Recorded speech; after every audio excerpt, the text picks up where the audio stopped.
Gidley would open us in prayer. Amen. Let us pray. Heavenly Father, we first of all just come with thanksgiving to you today for the privilege of life, for the privilege of service, and the privilege most of all of knowing you and being able to serve you in the kingdom of God. Father, we ask for your wisdom. We ask for your guidance.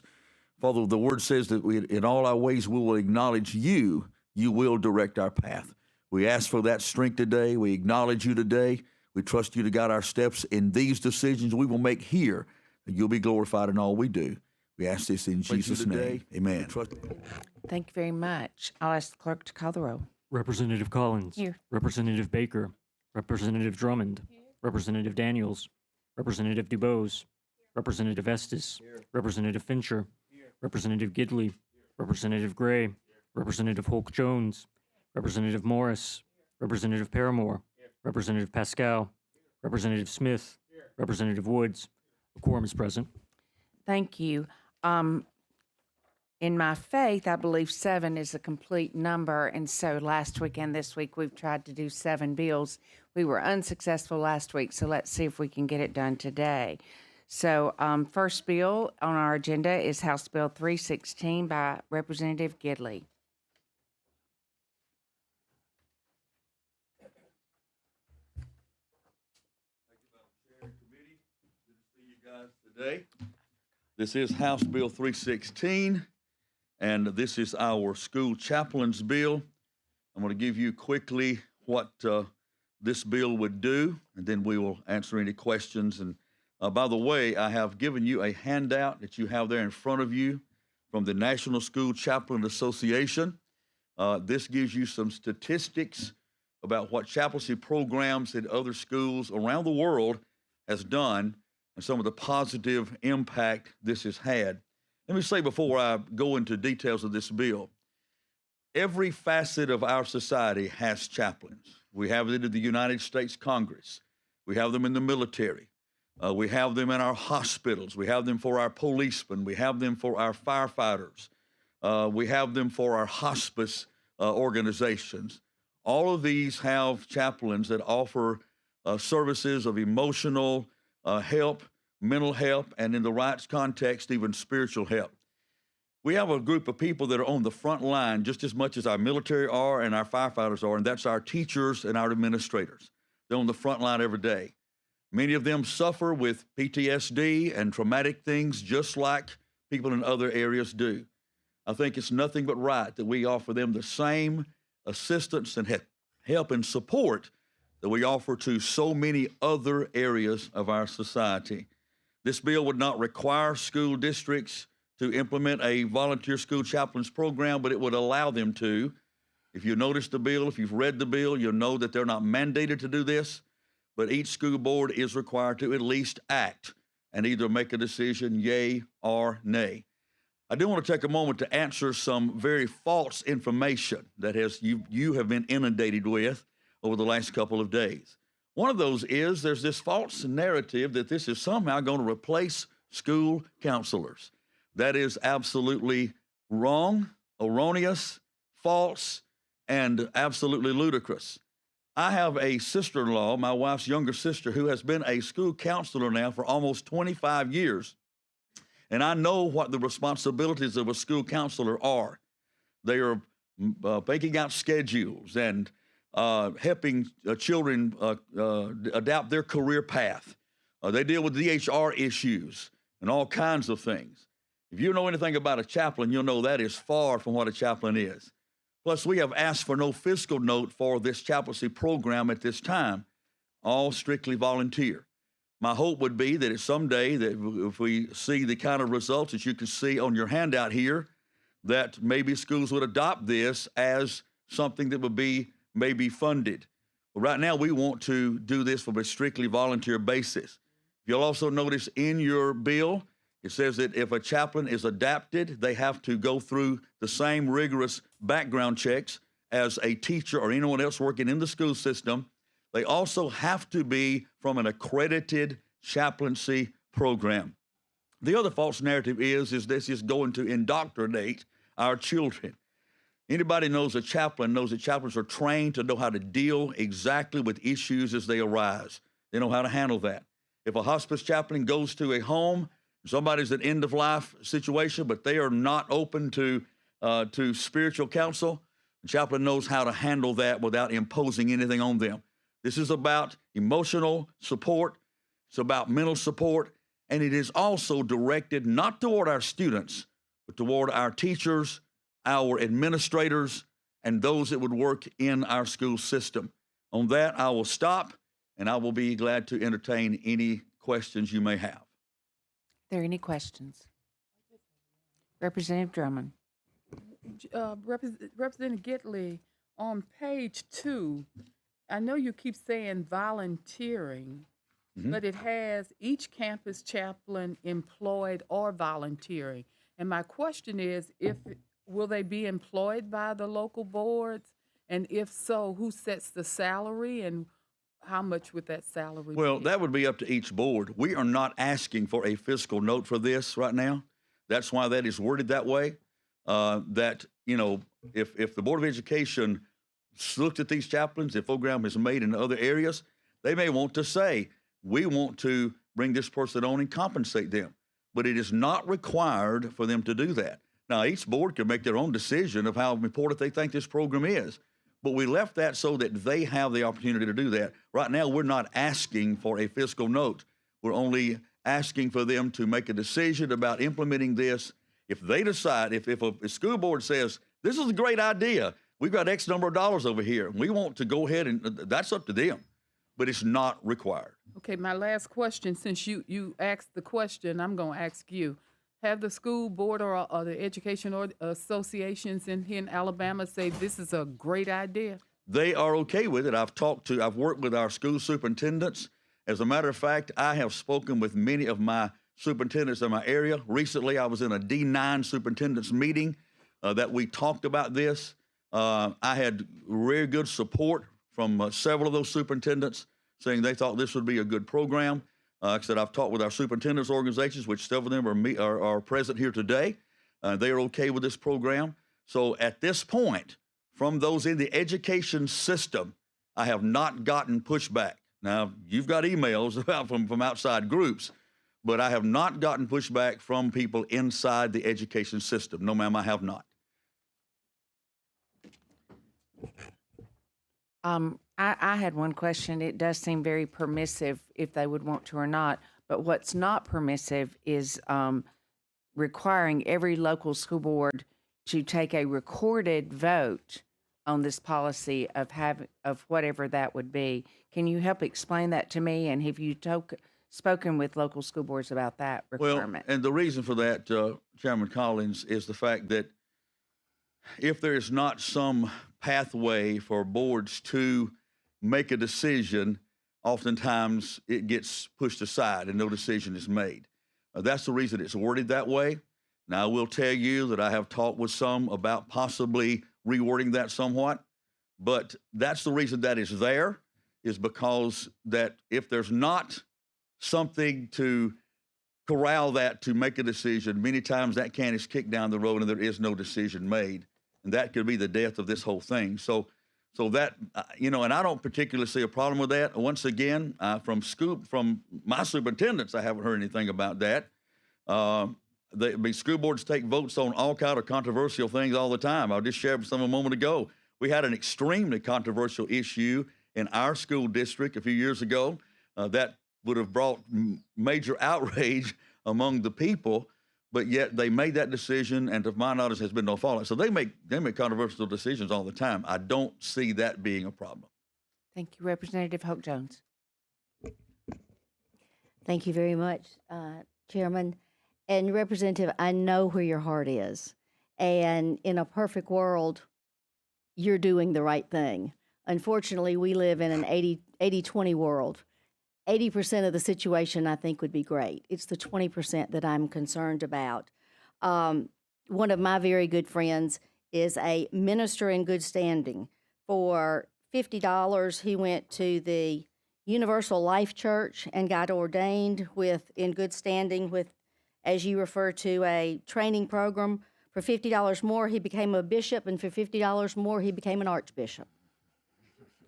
And he's had a license since 2005 and gave me a whole list of the number of people he has married and all kind of things he has done. That's the 20% I'm concerned about.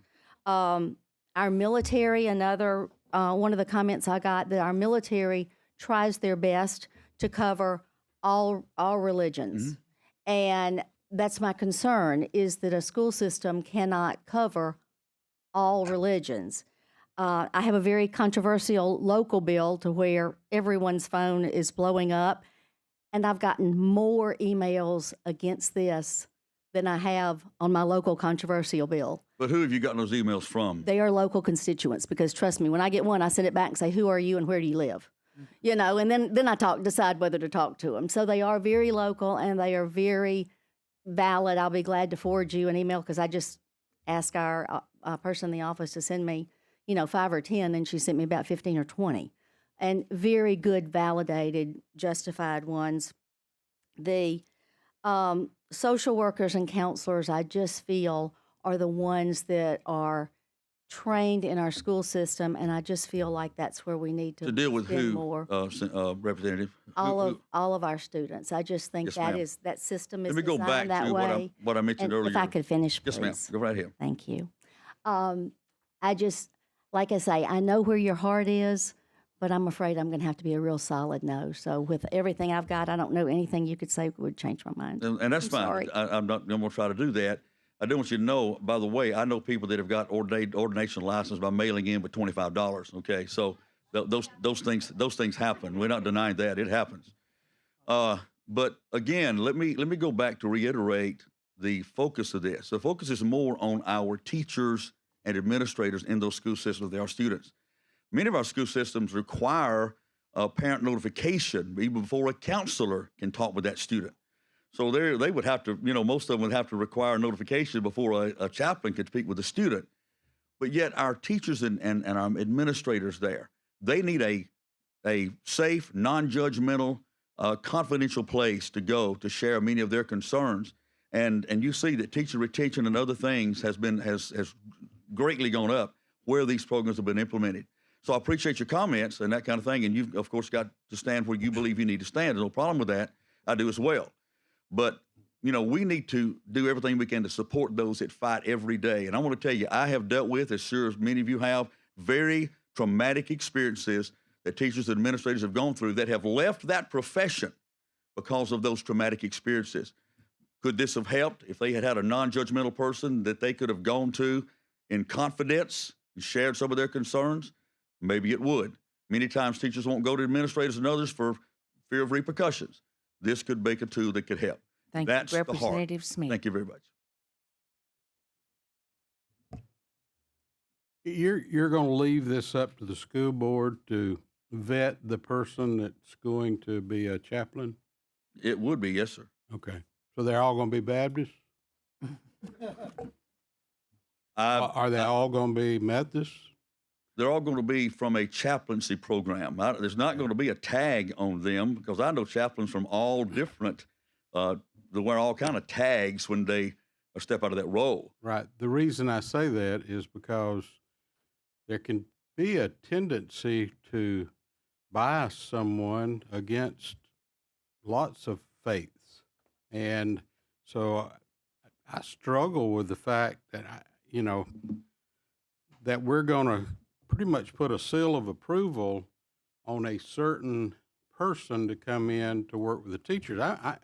Teachers need help. I was a teacher. I needed help. I probably still need help. Okay, but and I'm definitely a person of faith, but I really hate to get to intermingle church and state, and in so doing, we do label this one approved, but this one's not approved.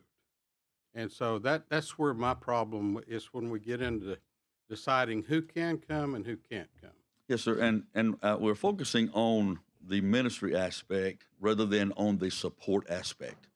And that's what this is. Somebody who is a trained chaplain knows how to separate those issues and deal with the issue that's there. Representative Pascal. Representative Gilley, how you doing? I'm good. Going back to the question, is the chaplain going to be Baptist or not? No, I'm just joking with you there. No. They're all going to be Church of God. No. No, the help with that question, here's a question I have for you. You mentioned that in order for a chaplain to be certified to be selected, they have to attend this, complete a certified schools chaplains program. Mhm. So that's the requirement. It's not, if you're outside of that, say you're a chaplain, you're not qualified.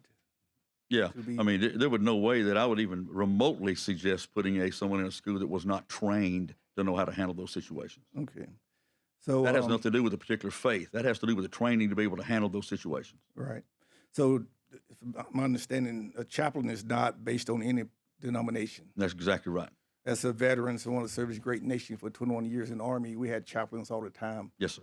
And in the military, we had people all different faiths in our company, in our unit. But the chaplains were there not to share the gospel with anyone. There's to meet the soldiers' need on the battlefield or in Exactly. training. Yes, sir. The same way in my local community, we have volunteer chaplains for our police department. We have volunteer chaplains for our fire department. I went to a conference in November in Texas. And Texas just passed a similar bill, and I had the opportunity to talk to some of their school teachers and faculty there, and they shared the same document. And so I think it would be beneficial, the way the bill is written, it's an optional, given an option, and we always talk about leaving decisions in the local school boards and districts. So I think this is what your bill does. So at the appropriate time, I will. We've still Ask got a for- couple more questions. Okay, so at the appropriate time, I ask for a February report, Ms. Chairman. Thank you. Representative DeBose. Representative Gidley, I want to thank you for bringing this bill forward. I've been a supporter of this bill from the very beginning.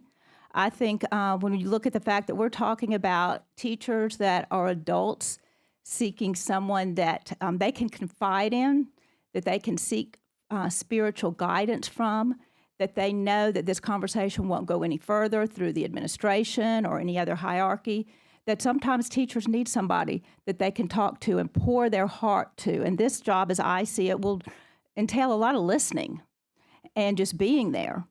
And we allow our school boards and our principals to hire all sorts of people that work for our schools. Of course, this would be a volunteer position at first, but they would still vet this person. And if we trust our school boards to hire principals and teachers every day, why wouldn't we trust them to also select a volunteer to be there as support for our teachers who are adults? And these are people that know they're not being taken advantage of. They know whether they can walk up and talk to somebody or not. So I'm very much in support of this bill. Thank you for bringing it forward. And Representative appreciate that. Morris. Thank you. Thank you. Thank you, Representative Gidley. When you said the hospitals have chaplains, it just took me back to a moment where we was inside a hospital and we had to go sit inside one of those little rooms, and it was the chaplain that came in that gave us comfort. It was nothing dealing with your faith. He didn't bring up asking us no questions about anything dealing with the Bible or anything. He just was there for support. He listened to what we had to say, gave out some hugs, and it was a much needed time, a much needed support at that time. And as Representative Dubose stated, these are our educators, our teachers, and if they feel like as an adult that they don't want to go in and actually talk to that chaplain, it's not mandatory for them to go in, and they will be vetted. So thank you for trying to at least make sure our educators have someone that they can have a conversation with, just in case somebody hit them with a Thank you. water. Thank you. Representative Woods. Thank you, Madam Chair. Representative Gidley, I appreciate the spirit in which you bring this bill. We have a handout, it looks like most of us received from the National School Chaplain Association, saying 28,000 plus schools, I assume, are participating in some type of chaplain program. And I was wondering if you could give maybe a few examples of maybe some in surrounding states or in I the can. country. Now, this is a worldwide program. So a minute that you see it, notice it says 23 countries. But Texas has adopted this. They passed this. Actually, Texas funded their chaplains program. So it is passed in Texas, and they've actually funded it. There's a gentleman by the name of Rocky Malloy, who is the president of this chaplain association. He was on Mike Huckabee's program a couple of weeks ago. I met Rocky, and they have done tremendous work with this. The bill is also on its way to being passed in Florida. And then I don't know how many other states have adopted it, but I know those two have. Yes, sir. Thank you. Well, to your knowledge, has there been any significant issues arise in Texas, lawsuits filed related to the chaplains, things of that nature? Not to my knowledge, Representative. And just to further, this is a local board decision. They don't have to approve this. Exactly right. Did they adopt policies related to proselytizing, things of that nature? That would be up to them. I mean, the school boards have liberty, so they could adopt their own policies. Yes, They could further refine this if They they're sure could concerned if they about would like things to. of that nature. Yes, sir. Thank you. Rep- I'll offer a second when appropriate time. Representative Estes. Thank you, Madam Chairman. I'll make this quick. I just want to clarify. I understand the concerns of some of my colleagues out in my rural district and in the representative's defense. It's obvious that most of your chaplains would be Christian. I mean, that's where I live. That might be the case in the majority of Alabama. However, I do understand the concerns of some that have expressed it without quite going that far. And in some of our more metropolitan areas, that you may have Hindus or Muslims or whatever the case may be, the people that practice that particular faith. I personally see where you're coming from, and I know when I've had bad days, sometimes I just need a listening ear. I don't care if they're Southern Baptist Church of Christ, Pentecostal, Hindu, whatever the case may be. If you've got someone who's a trained professional who can sit there and just listen, and I can speak to that person in confidence, that to me is what we're trying to accomplish here. And I would and I would say so, and not trying to exclude people of other faiths. It's just someone that's been trained to listen. Exactly. And give them somewhere that they can go for some repose when they may not feel like they can go to their administrator or someone else on staff. So I appreciate you bringing the bill. Thank you. Thank you. We have a motion by Representative Pascal and a second by Representative Wood. All in favor, say aye. Any opposed, say no. No. The bill is given a favorable report. Thank you, committee. Next, we'll call up House Bill 364. Representative Halsey. Thank you, Chairwoman Collins, and members. I almost said Chairman. But thank you, Chairwoman. So I actually have a substitute for you guys today for HB 364. And this substitute would require each local Board of Education to adopt an internet safety policy for students accessing internet provided in their school on school-owned devices. It will also provide requirements for the policy and would prohibit the use of certain social media platforms. This bill would also require each local Board of Education to provide instruction in grades 6 through 12 on social, emotional, and physical effects of social media. This bill is also going to require each local Board of Education to adopt a cell phone policy for students while repealing Section 16-1-27 of current law. With that, I'll entertain any questions. I want to thank you for working with us on this bill. I think several of us were at a convention earlier, and we heard the dangers of cell phone use at this point in time. And so I'm glad that we're starting this conversation. I truly appreciate that. I would like to, if we have a visitor in the audience, Michael Powell with Montgomery, and they are one of the counties that actually did a pilot program that banned cell phone usage in the schools and in Montgomery County. And I heard report that after the initial few weeks, that discipline completely improved and achievement also advanced. Can you share with us a little about what has happened?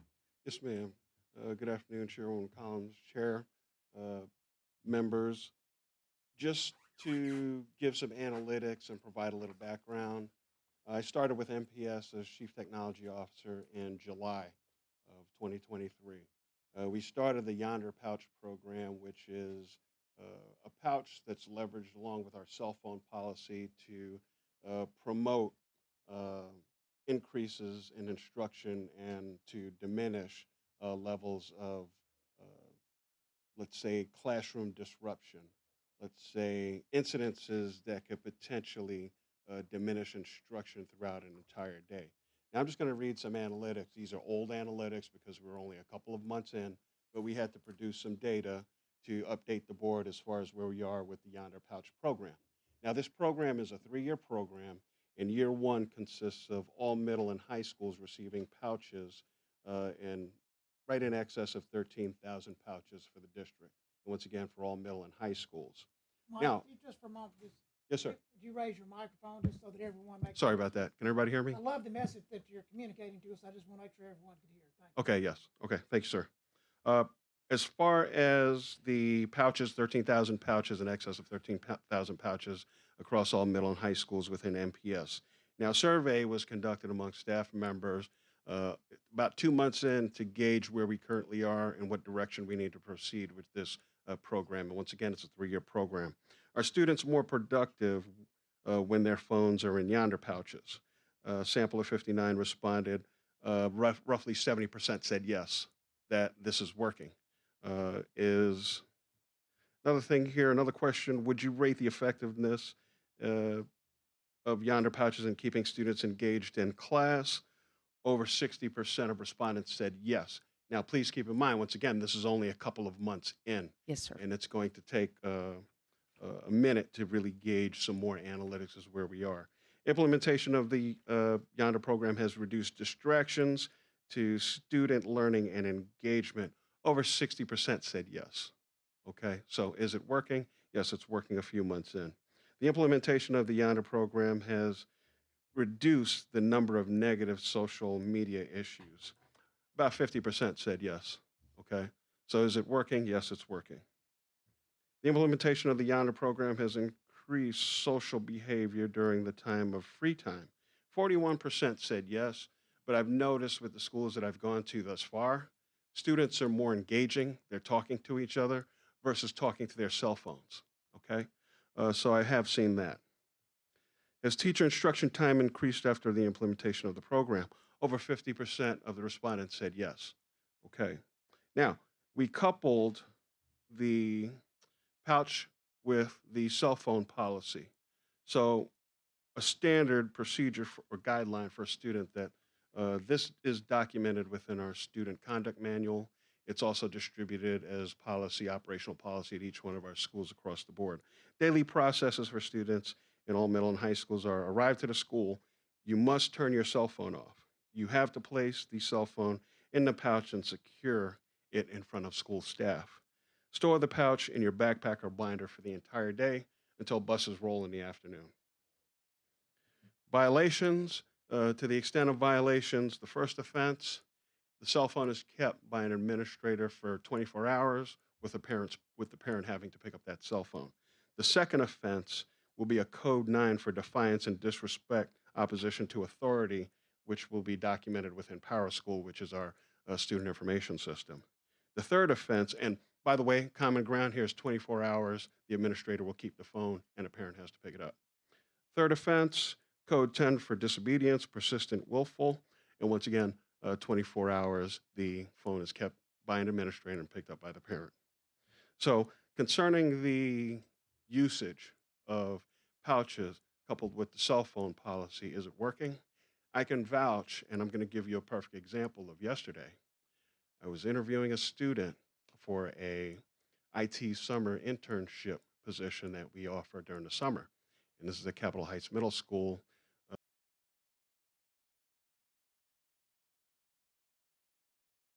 With the connection of Dr. Rader for the middle school, the principal for the middle school. At the conclusion of the interview, I asked the student, do you have your cell phone with you? My phone at the house because I could not use it at school. Therefore, yeah, I have a pouch, but I don't use it because I leave it at home. And it's less distractive when I'm at school. So once again, ladies and gentlemen, is it working? It's working. Give it time, give policy time, give operational policy time, give support time, it will work. Thank you so much for being willing to share the information. It's a new concept, and I think having extra information is always helpful. Thank you. Thank you, ma'am. Representative Gray. No, I have a question for you. So it says district-owned devices, so that means like tablets, things of that nature, right? To stop kids from going on certain platforms. So it is district-owned, and then it's cell phone use for cell phones, right? Correct. All right. So then my next question would be, why did you pick sixth grade? Because if you look at, I get I guess the device part of the instructions, but we understand that young people have devices at a real early age, even sometimes it's like 2, 3, 4, 5. And so I'm just looking at it from a standpoint of like providing the instructions. Why doesn't that start in 3rd through 5th so they can have the education before they get to 6th grade? That's kind of my question. I mean, I don't have an issue with that. Okay. If it's something that we want to change, I'm open to that. Really just kind of, I was using some model pieces of legislation and then kind of blending some stuff. So we just went with the educational piece. The internet and cell phone like ban applies to all grades, but the educational piece is just the 6th through 12th, but I'm fine changing that to K through 12. Thank you. Representative Drummond. Representative Gray sort of asked my question because I have a 3rd grader that I think she has something on my phone now I can't get off. So that shows how astute they are. So I think it needs to go K through 12. I really do. But my other question is, when you said to prohibit the use of platforms, does the local board determine the platforms? So right now, it just says any and all social media platforms. Okay. So that's I mean, the way it reads. I like this bill. I think it's far needed. And I have a question for the young man. I thought I was. You have made his day. The data that and it sounds really good. What age group children was the pouches and all of those were distributed to? And what was it, certain periods of the day or just all day? Can you put some parameters around it for me? All middle and high school students have pouches. Parameters, the pouches are in, the pouches have locking devices that can be unlocked with magnets. It's sort of like a department store magnet that has to be unlocked by a device before you can take it out of the store. It's along those same guidelines of that technology. Students who do have health-related issues, like a diabetic, they don't have a locking pouch. They are given a pouch with Velcro, so they can open and close and have immediate access to their cell phone for emergency purposes. Okay, and what was the cost to the local system? The cost to the local system, okay, it's a 3-year contract. First year, $222,000. Year 2 is $98,000. Year 3 is $98,000. So I want to say roughly $17 per pouch to about $7.50 per pouch. Yes, ma'am. Any other Ma'am. questions? Representative Pascal. Just a comment. First, thank you for bringing this bill. I had opportunity to visit Pelham City Schools a couple weeks ago, and I was speaking to the government class, and as each student walked in, they walked by the teacher's desk. He had a container there with slots, almost like a walkie-talkie, and each student dropped their phone into the slot. And I was like, explain to me, when did you start this? So they implemented this about 2 years ago, this program. And once again, the students, they was paid attention. And, but also, to go back to Representative Drummond comment about the pouches, I showed an example. If you don't have the funds, there's many ways the local schools, they can adopt this policy. In this case, he had a container with slots, but a great program, and I look forward to voting yes on your bill. Thank you. There are several schools right now that are already doing this. And to be clear, the State Board of Education has a recommended policy on this, right? It's just recommended that you adopt these policies. This, of course, would make that something, it still gives them the control over what that looks like, but it will make it a requirement. But there are several that currently use, like those shoe racks that you'll hang on your door. Like some schools are using those and they just drop them in their first class and they stay there all day. Some are using that. you see a variety of different things. I mean, that is perfect, and I'd love that. But right now, the fiscal ask would be a little big for the state. So we'll work our way there. Representative DuBose. Yes, Representative Halsey. I have a question about the instruction. It talks about what you want to be instructed. Is this going to be a class that's going to take up classroom time, or is this something that's going to take place after school? How would you propose that the students receive this instruction? I think ultimately that's kind of the beauty of this bill is it gives the local control to all of your boards to figure that out. And I can't speak to what they will all do, but I could very easily see like in middle school, we have a 4-class rotation. It'd be easy to simply plug that education into one of those rotational things, but I'm sure they can figure it out. I don't know exactly what that looks like. Maybe a little more interesting in the K through 5 to figure that out, where to plug it in. But I think you have a lot more flexibility in certain types of spaces where you could do that easier in 6 through 12. Representative Paramore. Thank you. Yes, I move to give the bill a favorable report. Have a motion to give the bill a favorable report. We have a motion to adopt the I have a motion to adopt the substitute. Do I hear a second? Second by Representative Morris. All in favor, say aye. Aye. Any opposed? We have adopted the substitute. I move to give the bill a favorable report as substituted, please. We have a motion to give the bill as substituted a favorable report by Representative Paramore, a second by Representative Morris. All in favor, say aye. Aye. Any opposed? The bill is given a favorable report. Thank you, members. While we're waiting on Representative Baker to get to the mic for the next thing, I failed to have an opportunity to give Representative Estes and myself. We have a visitor in our committee from the Southern Regional Educational Board, SREB, Lee Posey. She's their state strategy and policy advisor. And if she'll stand up, let's recognize her, please. Thank you. Vice President of that. Thank you. And Representative Estes. Thank you, Madam Chairman. I do have a page serving with me today.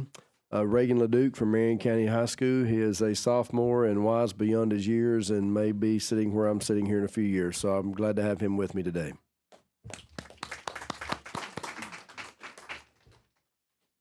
Representative Baker. Thank you, Madam Chair, members of the committee. I have before you, this is a bill involving the school tech coordinators, that the name will change with this bill if it passes to tech directors. But with this bill, I'd like to just sort of first just reach out to you in regards to asking the value of the technology coordinators that we have now that will become then directors. That is, as we think back and think about the jobs they perform in regards to the devices that are used in the school, but not only that, from a cybersecurity standpoint, and then how impactful is it to your school and your district if they have an attack? And so anyway, I want to start out with that first. The minimum qualifications for a technology coordinator today, 2 things. 1, be an employee of the school. 2, not be the superintendent. So if you understand, there needs to maybe be a baseline of minimum qualifications that have been absent from this position previously, and that's really the thrust of what this bill is. So as we move forward in the bill I've already mentioned, it does rename technology coordinators so that they would be identified going forward then as technology directors. It would establish minimum qualifications. It also would provide for a waiver under certain circumstances to bypass the minimum qualifications that are identified, 3 options within the bill, and then also would provide for the training and also continuing education instruction. So I would state that some of these that are serving these positions, they do admirable work. So it's not like throwing stones at any of these that currently serve in those positions. Many of these have been elevated, whether it be the band director, it could be a counselor, it could be a classroom teacher, and some of these have shown some skills or prowess in the areas of technology that they were able to acquire the position and such. But this does establish at least some baselines going forward. With that, I would just draw your attention to this without me reading all of this within the bill, which many of you may have already done. But on page 2, it does identify the 3 options on this, 1, 2, and 3. So it could be a person then that would be hired in this position would have a degree in a technology-related curriculum. That could be from a 2-year, 4-year institution. Second option would be a degree in another field, but that would require also some full-time work experience in a technology or support management position. And then a third option would be a high school diploma from a regionally accredited high school with at least one current certification in an industry recognized with technologies, and also then involving but not limited to then things such as the networking, cybersecurity, or data management, and some full-time work experience. So it might be, I know in my high school where I actually graduated from and then later returned back there after having worked in 2 other systems prior to that, but there were some high school students that were hired over the summer to help, I guess, in sort of refurbishing, addressing some of the technology devices and such. And so you do have some of these that sometimes acquire some work experience, and then later, maybe after they graduate from high school, that person might be hired to do work that is underneath the technology coordinator. They may have worked there 5 years, 7 years, or whatever, and then the technology director then retires or goes elsewhere, and this person even qualifies them for that type of position as well. So I think there's wide latitude on the minimum requirements, the options available within this bill.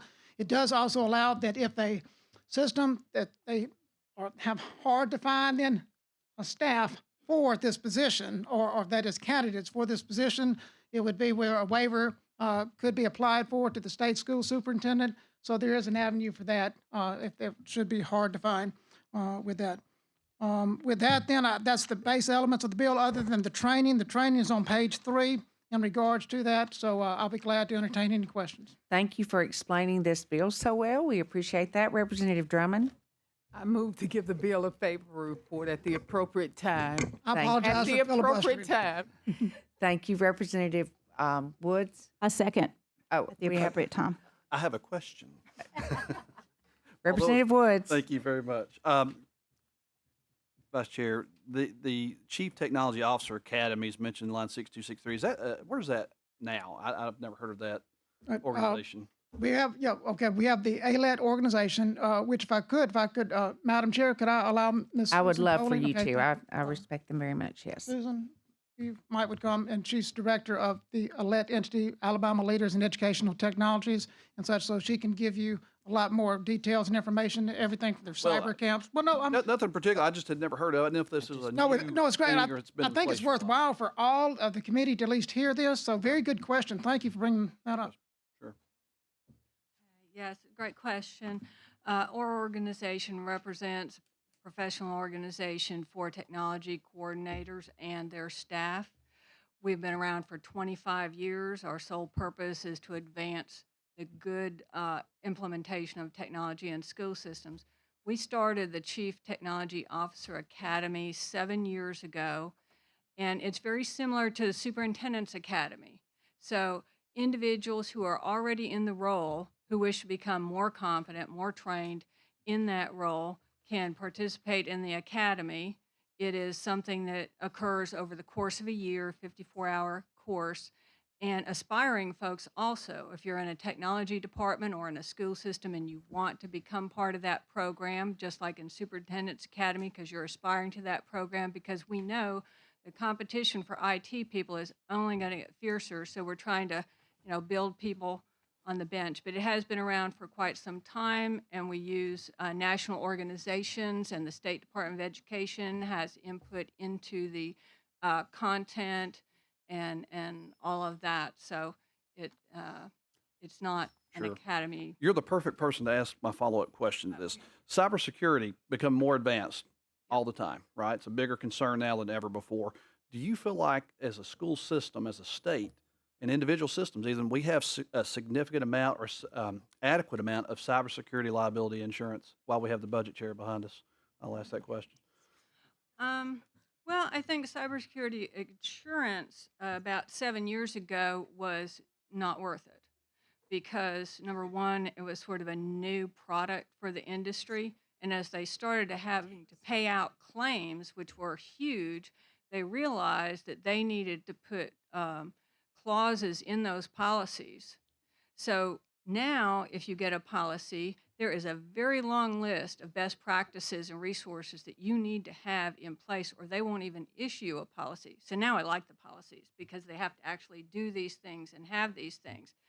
There will still be clauses in there that say if somebody made a mistake on your part, like they didn't patch a server and that's how it got in, or there was social engineering involved and somebody fell for a scam email and clicked the link, then maybe they don't have to pay out.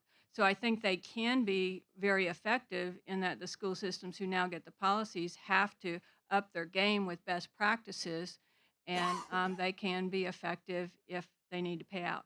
One detractor from that is that sometimes cyber criminals identify systems who have cybersecurity insurance because they expect a more rapid payout. So you kind of paint a little bit of a target on your back as well. Thank you very much. Thank you, Representative DuBose. We have a motion by Representative Drummond, and a second by Representative Oates. Are there any other questions? All in favor of giving the bill a favorable report, say aye. Any opposed? The bill is given a favorable Thank you, Madam report. Chair and members. Thank you. Thank you. Next, we're going to call up Senate Bill 54. And Representative DuBose, are you carrying that? May I carry it from here, Yes, Madam ma'am. Chairman? Yes. I'm here to present SB 54 on behalf of Senator Orr. This bill has passed out of the Senate. This bill requires periodicals, that's magazines, newspapers, or journals, to be reviewed by the State Textbook Committee. This applies only to periodicals that are regularly used during classroom instruction in K through 12 schools. Regular instruction is defined as if it's used at least once a month, and a statewide list of approved periodicals shall be published. Once approved, the periodicals do not have to be approved again by the Textbook Committee. So that's it. It's half a page bill, and I'm happy to answer any questions. Are there any questions? Representative Fincher. I had a quick question. When we deal with periodicals, we all know what textbooks are. When we were kids, we had things like weekly readers. I don't know if they still have things like that in the classrooms or not. But we got age appropriate. You don't? I'm sorry, I'm that much older. I than love you. weekly readers. But we had those and those sorts of things. But this also covers national magazines like Atlantic or whatever. That's right. Or New Yorker. That's right. Yeah, the whole realm. And if you use it on a regular basis, it has to be cleared. That's right. And regular basis is defined as if once a month. I mean, if you just pull a random article, that's not something that has to be cleared. It's if it's used on a regular basis. My wife one time served on the textbook committee for the state for literature back a number of years ago, and so they've got a pretty full plate now. Do we cover the gamut with these magazines, or we cover what can be used in anticipation, or what It's has been it's what's as presented to the textbook committee. that would be They don't just go out looking for anything. It's what's presented, what's used in the schools. Thank you. Are there any other questions? Do I hear a motion? A motion to give the bill a favorable report by Representative Paramore. Second by Representative Fincher. All in favor, say aye. Aye. Any opposed? The bill is given a favorable report. Next, we're going to call up Senate Bill 157, and I believe Chairman Garrett is handling that for us. Thank you. And we do have an amendment that we're going to talk about before we have the public hearing. So it might have addressed some of your concerns, and it might not. Thank you, Madam Chairwoman. Thank you. The reference earlier to the young man out here, I thought it was me until I heard you mention Weekly Reader, and I know what that is. That probably disqualifies me from that. Yeah. What I wanted to say, this bill, HB 157, I think is an important piece of legislation. It will authorize teachers to exclude disruptive students under certain circumstances from the classroom. It will set procedures for returning disruptive students to the classroom. It will authorize the principal to suspend a student who has excluded from the classroom 3 times within 1 month. It will require boards to adopt policies and processes to implement this law. It will provide some civil and criminal immunity for teachers who are acting in their capacity as teachers under this law, pursuant to this law. It complies with federal special education law. It follows the due process law bills that Senator Smitherman, Representative Collins have passed in the past. And this passed the Senate 34-0, 34-0. So the issue we have in our classrooms is that, I was on a school board. I have 2 school systems in my district, Jefferson County and Trussville. I'm in regular contact with teachers. We know we put a lot of things on teachers. Now, teachers have to do a lot of things beyond just teach. And it's something that is prohibiting us from getting people into the field of education, from keeping people in the classroom. But one thing that just happened more and more and more is that teachers are having to deal with disruptive students, students who physically threaten the teachers, who verbally threaten the teachers, who verbally threaten other students, who act disruptive. And all too often, when they take that situation to administration, they're basically told to just deal with it because people are afraid of lawsuits. They're afraid of parents. They're afraid to kind of get into it. It's a difficult issue. So this would give some guidelines and set some parameters. But I just want to submit to you, I think it's unreasonable for us to think that a teacher should have to endure what they do in the classroom that's beyond what they signed up for, and they're just not going to do it. So I believe this is an important piece of legislation. I think that we do have an amendment that has addressed many of the comments that were raised by the School Board Association, the School Superintendent Association, class, and others. AEA has certainly had some input into this legislation. But I would urge you to seriously consider this. And again, it passed the Senate 34-0, and I think they fully vetted this, and I would just submit it. So I have the amendment here, and Chairman Collins, you are probably better to step them through the amendment than I am, but I'll be happy to assist you in that. I'm happy to do that too. If you'll look at the amendment that was handed out, not the one that was on your desk, but the one that was handed out, and it's 8 PTR 2F2-1. Oh, they're being handed out right now, so you'll know which one that is. Never mind. And for those of you in the audience that are not getting a copy, I just want to apologize, but I'll try to be as thorough as I can as I walk through the bill itself.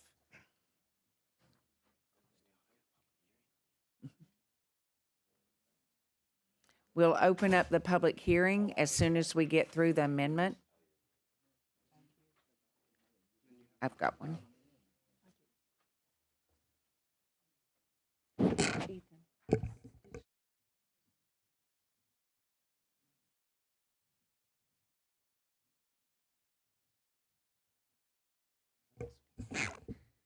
All right. If you look at the bill or at your amendment, if you want to, on line 45, we are removing Department of Youth Services School District. They asked to be removed, and we are doing it. And that's a 3-line amendment simply because we move all those letters up. The current D goes away, and then so the E becomes D, and so forth on through F. If you go then to line 72, it would replace line 72 on page 3, if you're following along, with this sentence: school principal or his or her designee, provided that the excluding teacher has followed his or her own approved classroom management plan, the excluded student shall. So what that one is about is just that they would first be sure that they've gone through their classroom management plan. May I speak to, do you want me to speak as you? If you would like to. Yeah, so in this particular case here, the original bill just basically said that the teacher could remove a student. This adds some color to say that basically they can remove the student as long as they're following their classroom management plan. So what that means is a lot of times if you have a new teacher and they may feel like if a kid gets up and says something, well, you're out, Well, what they need to do, the teacher needs to establish the rules that are approved by the administration. Here's the plan I have when situations occur. If the teacher has followed that plan, it's been approved, it's been pre-approved by the administration, then that's what this is speaking to. So it's just clarifying that they are not just making a reactive thing, they're following their plan. Thank you. On line 90, we are replacing that line, which is number 2, and we are changing it to: the principal informs the teacher of any course of. The And origin- so it would be the discipline going forward. The original bill said that the teacher and principal would agree on a course of discipline. Let's put yourself in a situation, you're a teacher, you're a principal, you're a non-tenured teacher, you have a principal. What are you going to do? The principal needs to just basically inform the teacher how to get the child back. And I just want to say this as a general statement I meant to say earlier. I think this bill, not only does it recognize the fact that teachers need to have some abilities, some rights, and some abilities to teach and not have to deal with some things they have to deal with.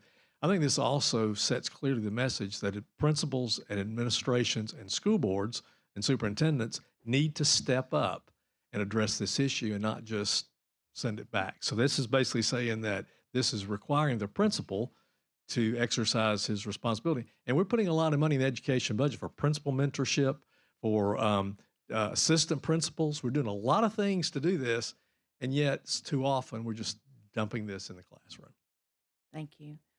Line 99, we are basically adding, it says, including but not limited to a transfer of an alternative school, we are adding approved by the local superintendent of education because that is who has to approve Yeah, a that. teacher cannot just say, go to the alternative school. There has to be a process for them higher up. Line 125, we replace it. It says civilly or criminally liable for his or her actions while addressing disorderly conduct as defined in Section 2 if those actions are carried out in. Okay. And I believe that one is just adding the Basically, Section 2 Section sets 2. forth what the disruptive behavior is. Basically says that while addressing this in accordance with the plans we've talked about in the classroom management plan. go to line 142. And basically it just adds responsibilities under this act. Same happens on line 153, performance of his or her duties, assigned duties and responsibilities under this act. Right. So it's just clarifying language. Line 163, replace it with this language. Taken based on his or her classroom management plan that was approved by the school principal therein. So it's just another classroom management that we have followed that procedure that was already in place.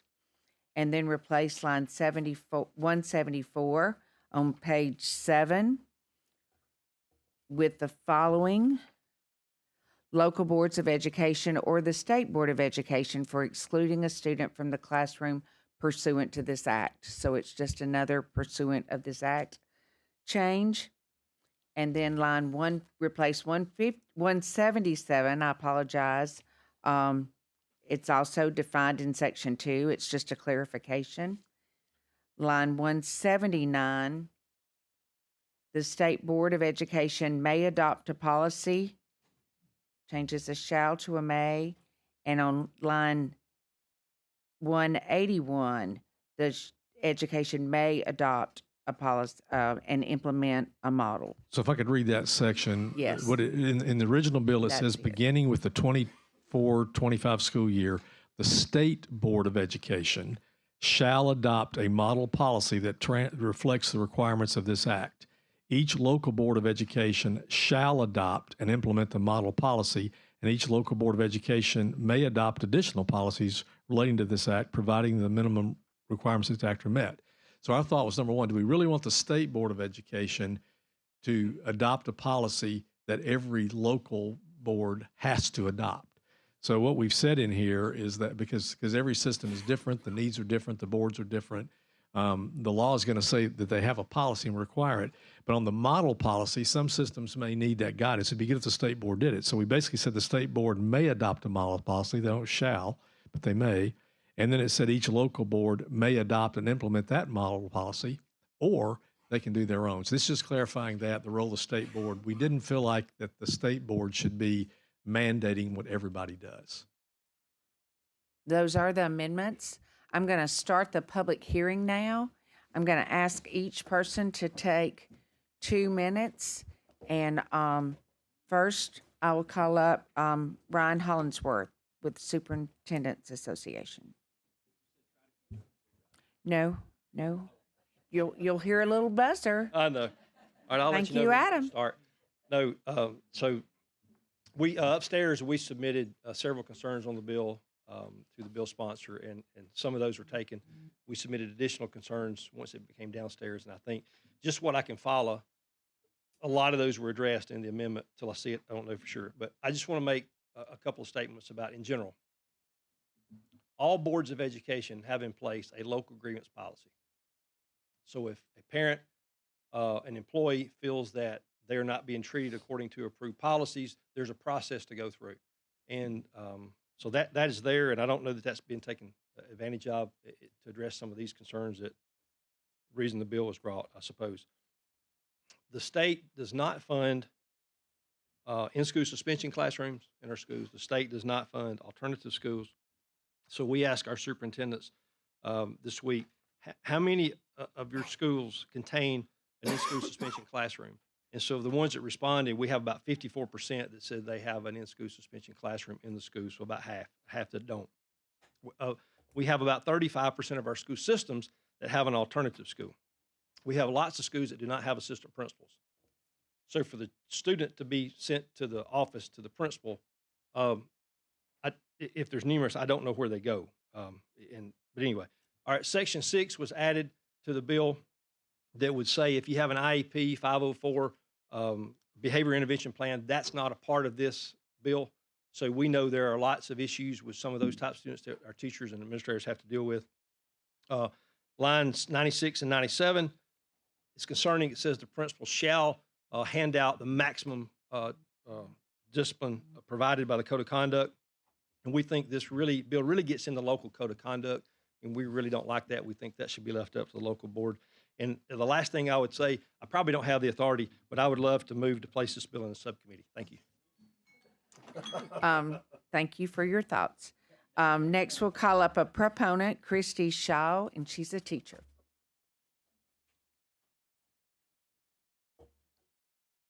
Good afternoon. Okay, got my glasses on, sorry. And I'm used to talking to 6-year-olds, so just be patient with me. All right. All right, I've been a first grade teacher for 27 years, and I absolutely love it. I've been hugged 1,000 times during my teaching career, but I've also had students scream at me, punch me, slap me, kick me, and refuse to listen to me. Just yesterday, I had a 6-year-old student throw his pencil and paper at me and refuse to do his work. After offering an area and time for cooling down, following my management policy, and multiple times attempting to redirect his behavior, it did not work, and I had to escort him to administration. Over the course of the day, this student interrupted my classroom instruction a minimum of 6 times. The longest amount of time that he was out of my classroom was 30 minutes, and the explosive behavior occurred one time within 15 minutes of re-entering my room. My husband's a high school baseball coach, and he would say this is a perfect example of coaches or players using a tactic to delay a game. These delays can cause a team to lose because the momentum of the game is slowed. Umpires penalize teams for these delays. The momentum of learning in my classroom actually stopped because of these interruptions or delay of game. After each one of these interruptions, my whole class, myself included, all needed a time to reset. Valuable instructional time was lost. Also, each behavior intensified because the initial behavior was not addressed appropriately. The student's behavior escalated into him attempting to kick his desk over, screaming intensely, throwing his scissors, ripping his paper, and throwing his chair. To ensure the safety of my other students, I had to line them up in the hallway. Many of them were holding their ears and crying. This example is becoming the norm in today's classrooms and is the major reason educators, including myself very shortly, are leaving the classroom, and why so many are not even entering. Thank you. No, thank you so much, Ms. Shaw, and we appreciate what you do each and every day. Next, I'm going to call Randy Smalley. He's with the Tuscaloosa Board of Education. He is an opponent. Thank you, Madam Chairman, and committee members. Thank you for letting me come. I'm Randy Smalley with the Tuscaloosa County Board of Education, speaking in opposition to SB 157 as engrossed by the Senate. I also serve as the Alabama Association of School Boards District 7 Director. covering Fayette, Greene, Hale, Lamar, Marion, Pickens, Sumter, Tuscaloosa, and Walker County school systems, as long as the Winfield, Tuscaloosa, and Jasper City school boards. As a board member, we have several concerns with this bill in its current form and are hopeful our proposed solutions will be taken into consideration by the committee. This bill disregards local authority for student discipline, which are already provided by law and detailed extensively in our local board policy, as many others are. It also conflicts with student discipline due process in HB 188 and SB 165, which AASB has supported for several years. Here's a real example of how this works in our system. If we have a process or our student discipline process, if there's a situation in a classroom that deserves attention, the teacher calls down to the office, the principal and an SRO comes, depending on how egregious the act or the discipline of the situation is. They then take the student, calm down, cool them down a little bit, and then call the parents for a consult. During that consult, they're given they're given the right to a hearing at the board. They're given the right to accept their consequences of their actions, which could be expulsion if it's an assault on a teacher. And as my time on the school board, 8 years now, with this process and that we have in play as our school policy, we have not had one parent come and argue in non-support of what the recommendation for expulsion or suspension is. So it shows that our policy is working, and it shows that the local school board has the ability to govern these situations in the classroom. We also agree. Is that my time already? It was. Thank you very much. And I was going to say, Representative Hope Jones, for $500, I could become Pope. But The back row said that as well. Next, I'm going to call Dr. Allison King with AEA, and she is a proponent. Thank you, Madam Chair. Good afternoon, committee members. Just last year, an Alabama teacher was assaulted by a young elementary student. She was kicked and beaten, left with broken ribs, broken prescription glasses, and many bruises. Further, she had to miss several weeks of work for recovery. In addition to the teacher being hurt, several students were injured by this child as well, and the student threatened to bring a gun to school in the weeks to follow in order to finish the job. Despite the teacher filing an office referral and following all necessary steps for documenting this behavior, the administration took no action against the student, not for this incident or any of the 8 previously reported incidents with that same student just in the first grading period alone. No discipline at all, not even a stern talking to in the principal's office. The child wasn't a special needs student, and the administration's lack of action was a direct contradiction to the district's code of conduct. Due to the policy violation, the teacher filed a grievance with the school board, but was then villainized for speaking out on the issue.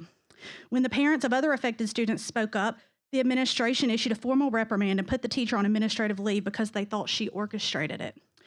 The teacher, who was a teacher of the year in the district and the most requested professional at her school, resigned her position due to lack of support. After 10 years as a classroom teacher myself and 9 years as an AEA director that served approximately 60 schools, I could give you dozens of stories just like this one. If teachers didn't have to fulfill classroom commitments today, I could have a line of hundreds of them ready to talk to you and tell you their stories. Instead, I've compiled some of them into the binder at your seat. Over 120 stories that we received just this weekend alone from classrooms in Alabama. In addition to the firsthand experiences, my dissertation research as an Auburn PhD student was centered around educator stress and burnout and included a survey of more than 800 professional educators here in Central Alabama. This issue was at the top of the reason educators are leaving the profession, and I'd be happy to share my data with any of you.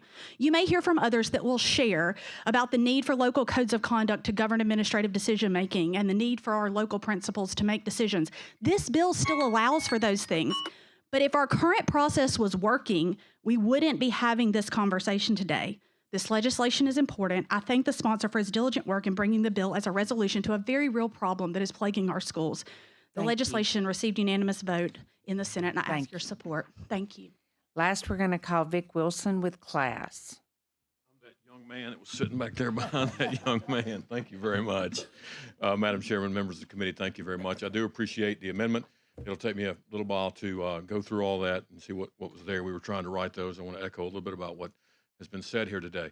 I had to ask for permission this morning. My wife is a former teacher, and I say former because she's not teaching for the exact same reasons that lady just spoke.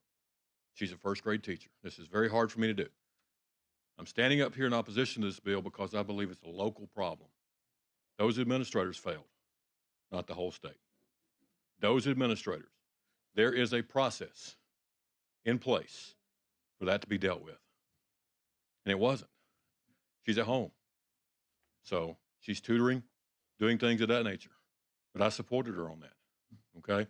And yet I stand up here in opposition to this bill. Line 83 says 2 strikes and you're out. Are we going to be the first legislative body in the history of the world to not go to 3 strikes at least? Okay, think about that for just a moment. 2 strikes. 2 strikes. 120 incidences is 120 too many. Okay, what Dr. King just mentioned, terrible. Terrible what she just mentioned. Again, that should have been dealt with locally. Okay, we have 40,000 educators in this state. 40,000. We have a lot of good things going on in our state, a lot of great things. I do want exactly what Dr. King wants. I want to make sure that our teachers can teach. I just don't think it should be done from state legislation. Thank you so much for your time. Thank you.